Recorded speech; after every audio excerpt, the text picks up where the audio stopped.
जय जगन्नाथ सांग मैंने अंशुकी रानी चैनल को आपण मानक समस्त को स्वागत।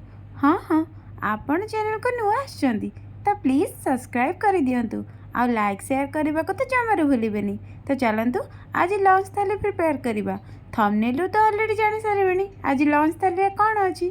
प्रथम चिली फिश बनवाई माछ को छोट छोट साइज रे काटी नहीं जाइए से सुखिला मसला सब देदेली। सुखिला मसला रे रेड चिली पाउडर, धनिया पाउडर, जीरा पाउडर, गरम मसला, हल्दी, लुण दे से सब को मिक्स कर नहीं गली। से किसी कॉर्नफ्लोर आ गोटे अंडा को भी भांगी दे देइछि। से सब को मिक्स कर साइड रखिदेली। एबे बड़ माछ पीस रे लुण आ हल्दी गोलेगी ताको रखी देइछि।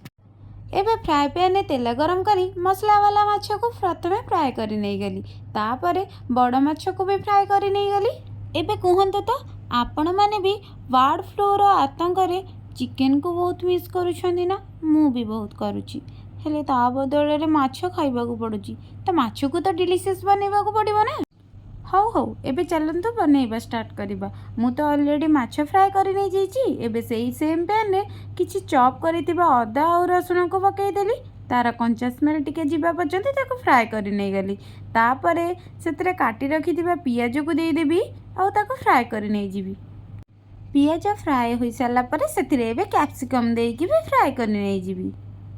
कैप्सिकम फ्राए हो सारा पर भाजी रखि माछ को देदेवी। सोया चिली टमाटो सॉस दे सारा पर कॉर्नफ्लोर सहित फूड कलर मिक्स कर रखिदेली ताको भी देदेली। आउ से किछि लुण देई ताको भल भाबे टिके फ्राए कर नहीं गली।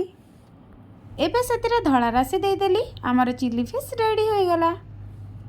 डाली रे छुंक दे सारा पर आम लंच थाली को मु रेडी कर नहीं जाइछि।